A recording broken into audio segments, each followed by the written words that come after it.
So just to remind everyone, we just began recording this session. You will get some communication from us that will show you how you can share this link with your colleagues or people that couldn't make it a little bit later on. Okay, I think that probably gets about all of the logistics out of the way, so let's get started with our event. Today we have the pleasure of hearing from Jessica Rizzo, Head of Qualitative Insights with Insights in Marketing. Jessica, a REVA-trained moderator, has over 10 years of research and consulting experience, both on the supplier side and on the client side. Her firm, Insights in Marketing, is a full-service research consultancy that we've had the pleasure of working with over the past few years. And in that time, we've seen them conduct some really tremendously compelling online research projects. So we asked Jessica to come and share with us a few of their more interesting online qualitative projects and how these hybrid studies have helped her clients uncover deeper consumer insights. Jessica, I'm going to now turn it over to you. Great. Well, thank you, Isaac, for the introduction. And just to echo what Isaac said, thank you all so much for making the time to attend this session. I know getting towards the end of the week, it can be both a blessing and a curse with a lot of things to do. So I really appreciate you all taking the time to join us today.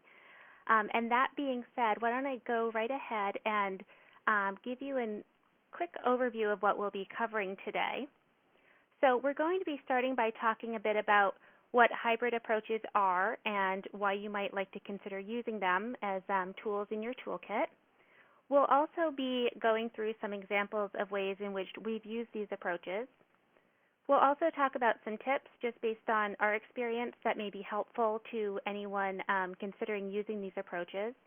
And then lastly, as Isaac mentioned, we'll be sure to save a few minutes at the end for questions and discussion.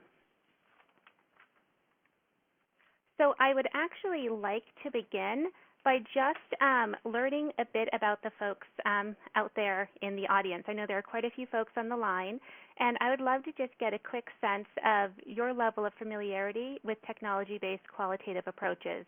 So talking about online and mobile qualitative in particular. And Isaac is just going to help out and put a quick polling screen up. So if I could ask everyone to just take a second and choose the response that best describes you and your experience. And we'll actually see these results tally here in real time.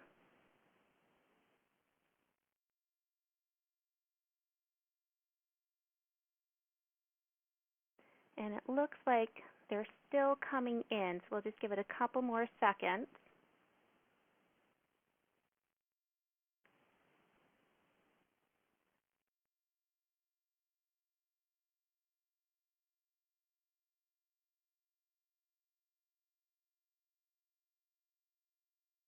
Okay, terrific. So it looks like there's a really nice range of folks on the line here today. It just helps me as I think about how much detail to go into on these approaches, just to make sure it's sort of you know, the right mix for everybody. So Isaac, if you could go ahead and just put us back into the main presentation view.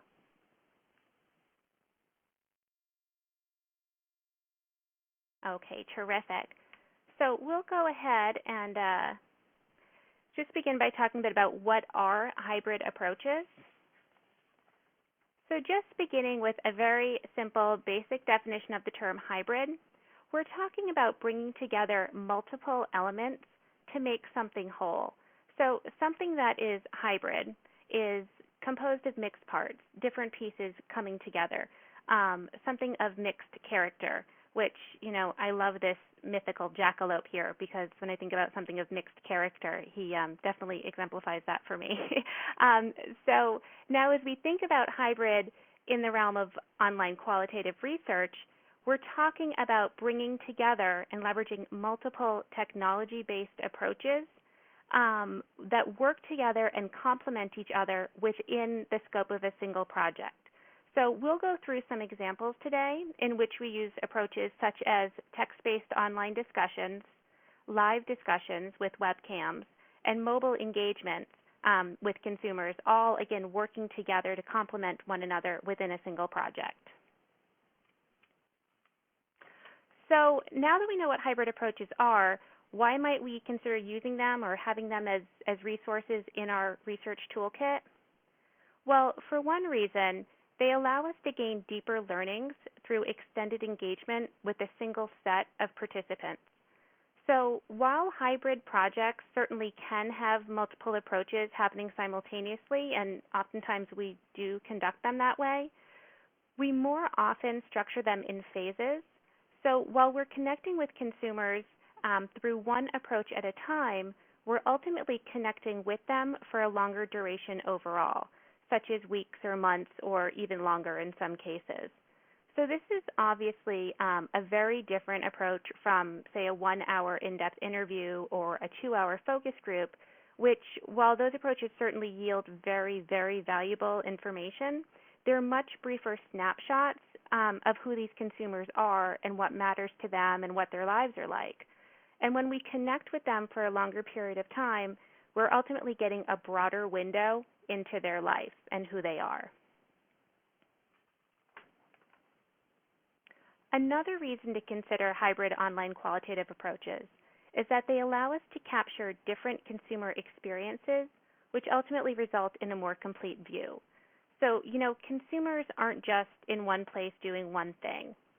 They wear a lot of different hats. They have a lot of different interests and hobbies and experiences and roles and responsibilities. And all of these different elements come together and make up who these people are and also impact their preferences, decisions, and their behaviors.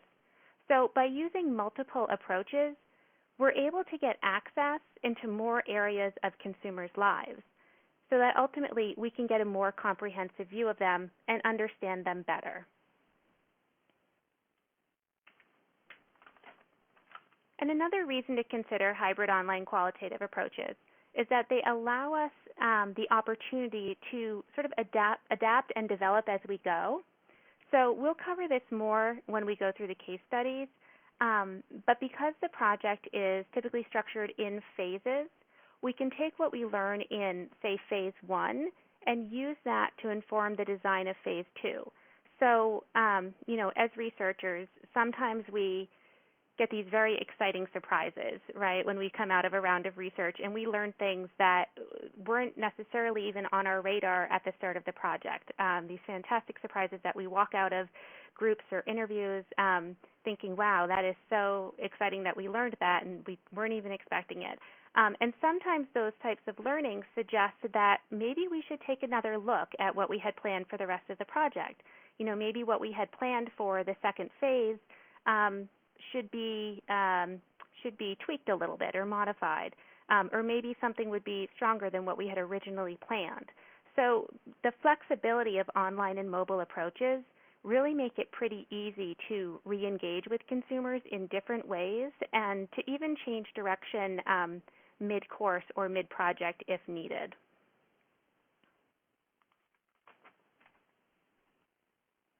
So now that we've talked a bit about what hybrid online approaches are and why you might use them, let's go through some examples just to provide some additional context.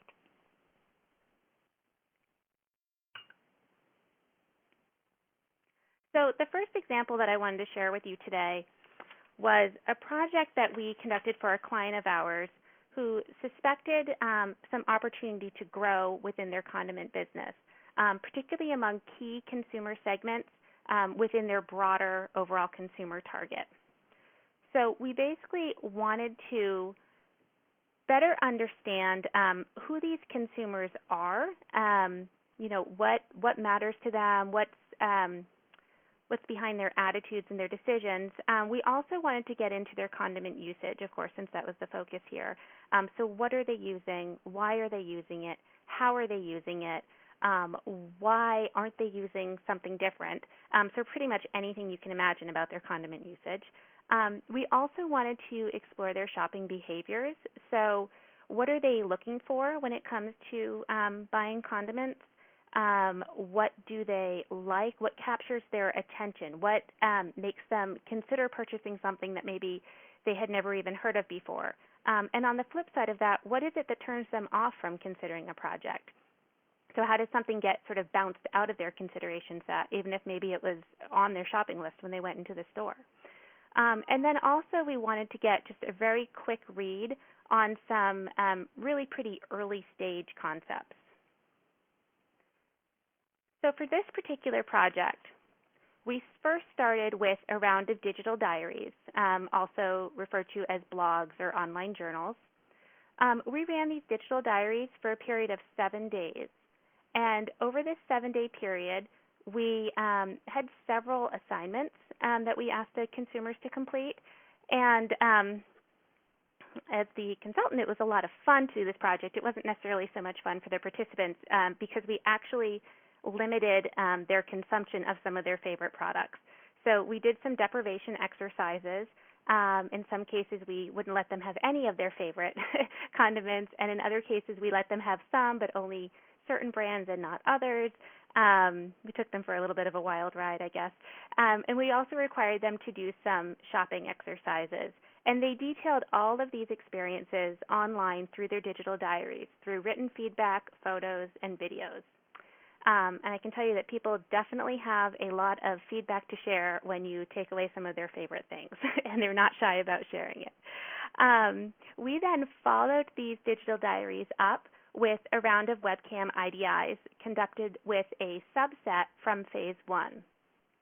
So in these webcam IDIs, we went into a very deep discussion on the topics that were raised in the digital diaries, so talking about how they sort of coped with the exercises that we presented them with in Phase 1, as well as covering some additional lines of questioning that were specific to this second phase.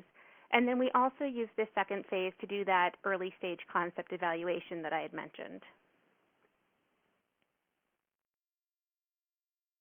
Now, coming out of this project, we were able to gain that rich understanding of the consumers and how they live their lives and spend their time, and really what matters to them, where they want to put their energy, beyond just the product-specific aspects. So really understanding them before we got into the specific products and brands that we were talking about.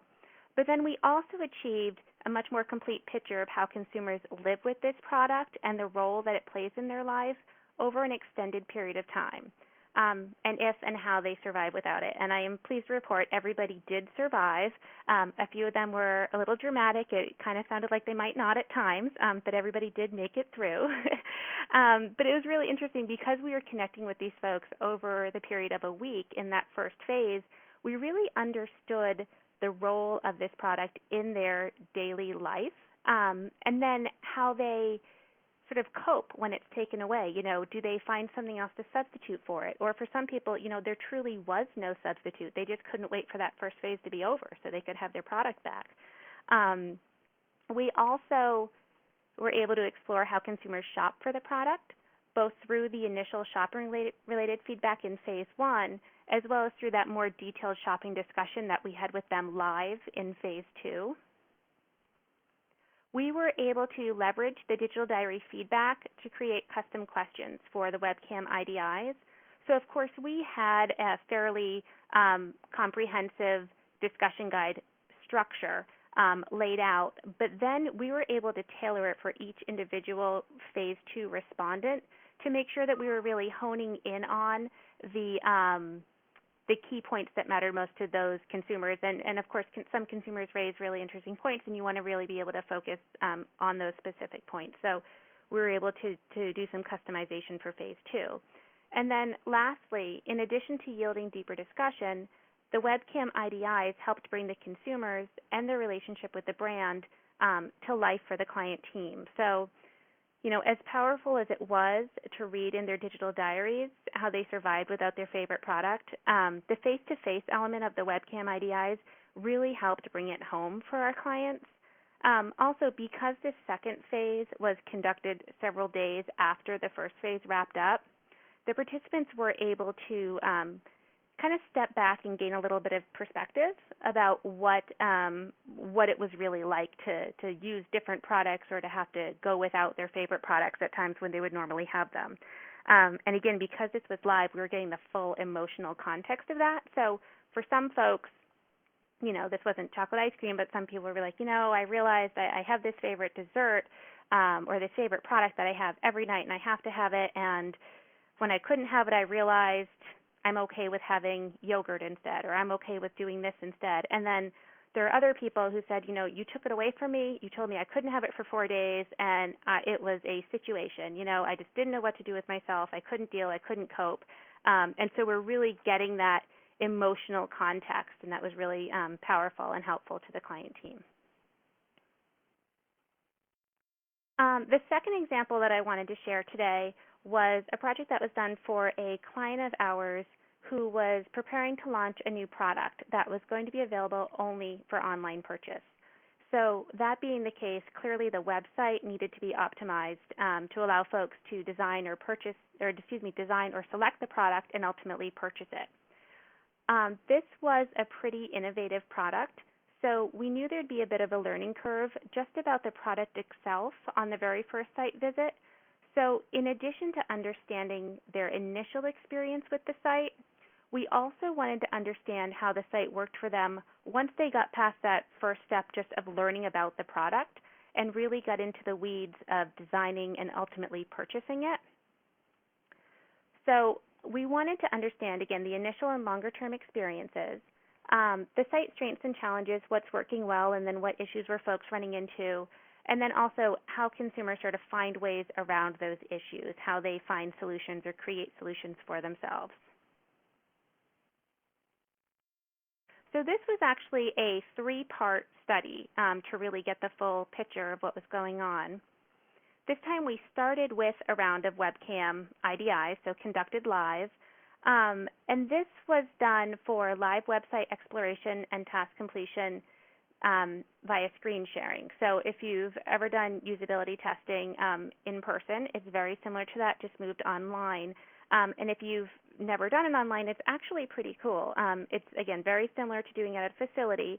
And what the screen sharing allows you to do is you're able to watch the respondent screen. You're able to see where they're going, what they're clicking on, where they're moving their mouse, all while talking to them face-to-face while the client is sitting comfortably in the virtual back room watching all of this happen, just like when it's done in person at a facility.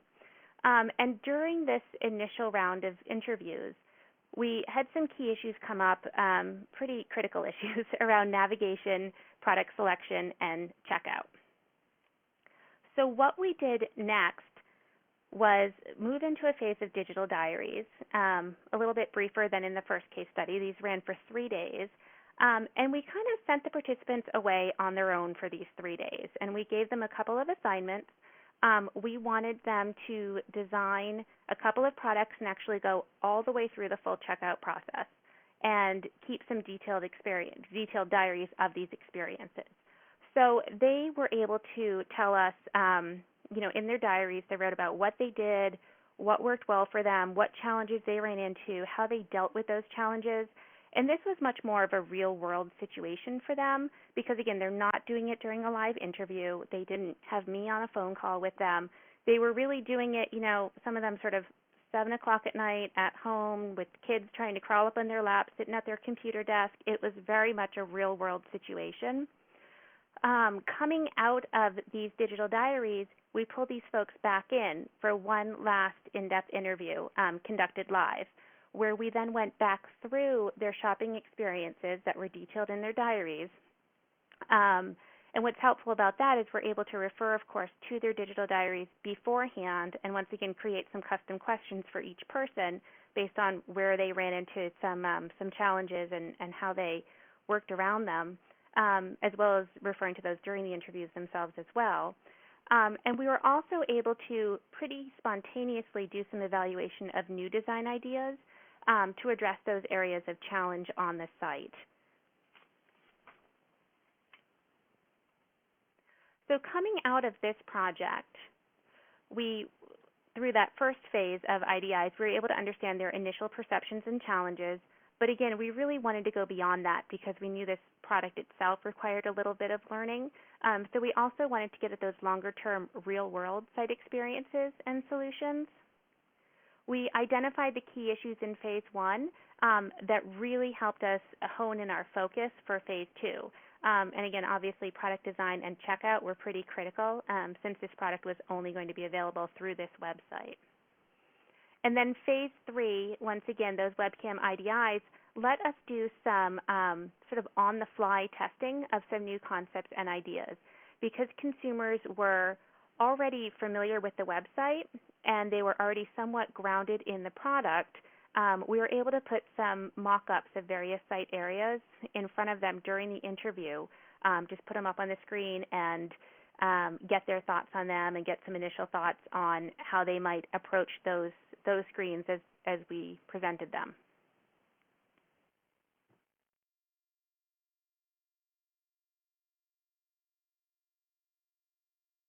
And then the final example that I wanted to share with you today was a project that was done for a beverage client of ours. And for this particular project, the client team was developing a new marketing initiative, and they really needed to better understand their target consumers and how they think about the brand. So two very distinct parts of this. Understand them as people first and as consumers second.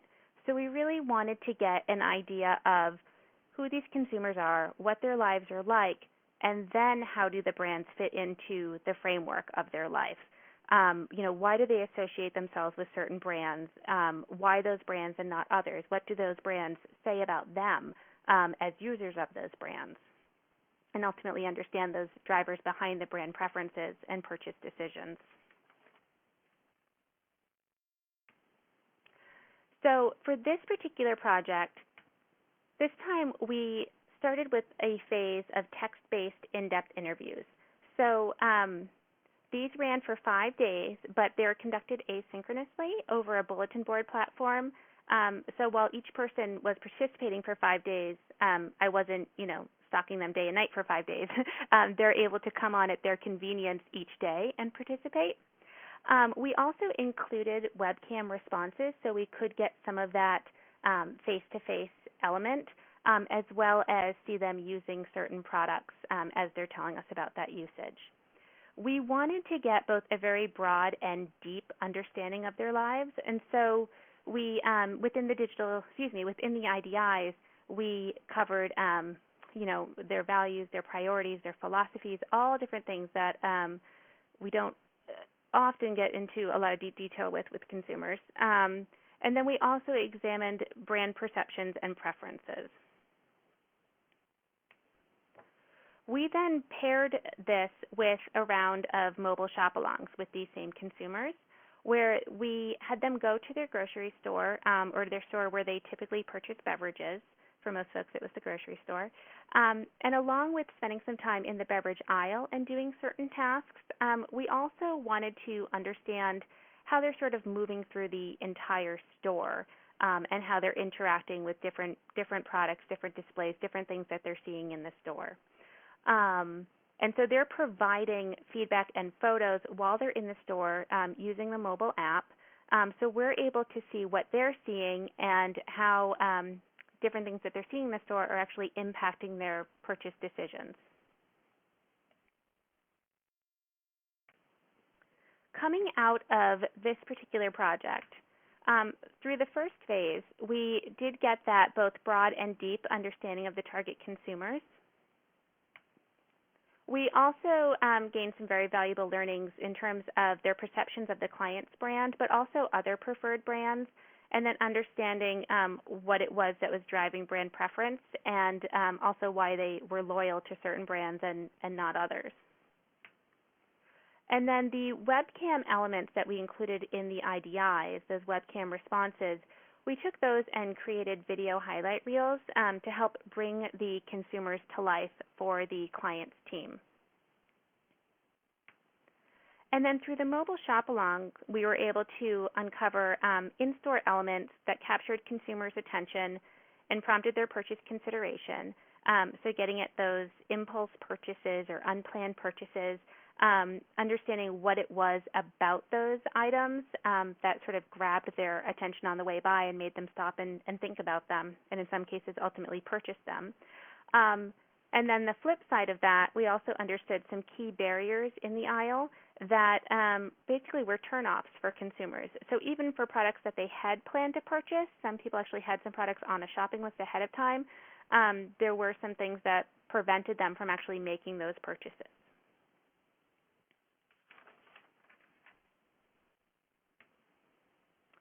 This slide here, this is actually not not part of that last case study, but I just wanted to put it in here because digital diaries is obviously an approach that I've talked about in a couple of different situations, and I feel like this slide gives a good but brief example of the type and style of feedback that we often get from consumers through digital diaries. So please bear in mind, this is just part of one post that was written in response to one question within a broader assignment. Within a digital diary phase that would have several assignments. So this is all in all a very small snippet, and I've obviously trimmed a lot out. But even though this approach is primarily text-based, the voice and the personality of the consumer really comes through. And this is especially the case over an extended period of time. As I mentioned earlier, consumers get really comfortable opening up through digital diaries and opening up online in general, which is why it's great for some topics that might be a little bit more personal and more sensitive in nature. And so I just wanted to show how their personality and how their voice comes through.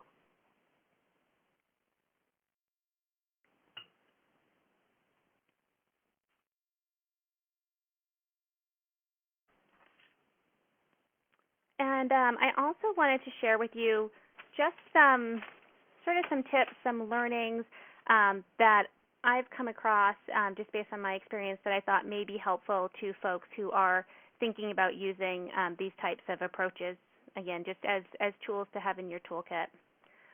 Some things that I found to work really well or to be really beneficial with hybrid online qualitative. Well, phase one definitely helps to establish rapport and comfort for later phases. Obviously, establishing rapport with our participants is always important, regardless of the approach. But especially when you know that you're going to be coming back and re-engaging with these folks at least once more, sometimes in multiple instances, in multiple phases. And so because you have phase one to sort of set the scene and really get to know them, and they get to know you a bit, and they get comfortable with the methodology and the platform that they're using to connect with you, each time you go back and reconnect with them, you're not sort of starting at square one. Also, phase one feedback can be really helpful in terms of informing the phase two recruit. So this is especially the case when you're going to be just selecting a subset of folks from phase one to move forward with into later phases. Based on their feedback in phase one, you can tell, who's most engaged, who are the respondents that really best meet the specifications of folks that you're looking to connect with. So that phase one feedback is really helpful then moving forward. Also, the discussion topics can often evolve based on learnings for each phase. So as I mentioned earlier, being able to take what you're learning and adapt based on that, and also in some cases customize by participant. You're also able to gain a truer picture of their actual behavior. We talk with folks about things like cooking meals with their families or cleaning their house, and they can tell us all about it, but it's extremely powerful when they're able to actually show you what they're doing as well as tell you about it. And so by having them, yes, still tell us about it, but also sharing pictures, sharing videos, doing things live on webcam, we're able to get a much truer picture of what's really happening. And a lot of times we find out that respondents are doing things that they don't even realize that they're doing. So they obviously can't tell us about it until they sort of see themselves doing it in the images that they're sharing with us. Also, being able to leverage the strengths of both real-time approaches like webcam focus groups or webcam IDIs, as well as asynchronous approaches like the digital diaries or bulletin board focus groups is really helpful and beneficial. There's sort of times and places to use both real-time and asynchronous approaches, and when it's appropriate to pair both together, that pairing can be very powerful. And then lastly, particularly because we're talking about online and mobile approaches, these can be very convenient both for consumers when it comes to participating, so trying to connect with folks who could be difficult to schedule or even difficult to recruit in the first place. This makes it much more convenient for them, as well as clients who may have 2, 3, 4, 10 other projects going on, and they want to be very engaged and they want to be very involved. and being able to do that in an online project where you can be doing it from anywhere is certainly helpful. And also just, again, wanted to share things that I thought may be helpful based on experience, sort of some tips and watch-outs to keep in mind as you move forward with trying some of these approaches. First, as I mentioned, each phase informs the next. That's great. But when you're going to be using that, you want to make sure that you allow time for analysis in between. And it may go without saying, but it's especially important to keep this in mind when you're going to be designing stimuli or refining concepts, say for phase 2 testing based on feedback that comes out of phase 1. It's pretty clear that you need to allow time in between, but it's just something to keep in mind at the start of the project and make sure that the entire team is on board with that and that is the time that's needed is built into the timeline. Also, going back to building this rapport with participants and not exhausting them, this is something that's obviously important whether you're doing qualitative or quantitative, even with exhaustion as an issue, or whether you're doing online or in-person research. It's always important not to exhaust your participants, but it's especially important when you think about the fact that you're counting on these folks to come back and to stay with you and stay involved and engaged for the long haul. You want them to show up each and every time ready to participate. And if you sort of overburden them from the beginning, then you risk burnout. Just as a quick example, we actually have a project going on now that started last year, and it's continuing on through this year. And we are connecting with the same group of participants in-person focus groups and through online approaches, roughly one engagement a month, each month. Sometimes it's online, sometimes it's in person. And so obviously we are counting on these folks to show up every single time and to be engaged every single time. And so we need to be very respectful of their time and the effort that we're asking for them, and certainly not wanting to burn them out, hopefully at any point in the project, but especially at the beginning. Also, it's helpful to over-recruit for phase 1 to increase your selection for later phases. Just like most folks will over-recruit for in-person focus groups, just in case you have no-shows. You also over-recruit typically for online, although with certain online approaches, there's room for everybody, so you can let everybody into the room. And this is especially important when you're going to be reconnecting with a subgroup in a live approach like webcam IDIs or webcam focus groups, because those actually need to be scheduled, right? So you're looking for people for specific time slots as opposed to the asynchronous approaches when folks can come on at their convenience and take part. So ideally, you want to be able to choose from a whole bunch of folks who are fantastic participants and who are super engaged, rather than saying, okay, I've got Sally and Bob who can make this 2 o'clock time slot, so I guess we've got to go with one of them. So making sure that you're over-recruiting, and that way you're also maximizing your feedback for phase 1 as well. And then lastly, it's important to make sure that the whole team understands and is comfortable with the logistics of each approach. I think it's really helpful to talk through all the phases at the beginning of the project. And I think sometimes the focus tends to be on phase 1 because that's where you're starting.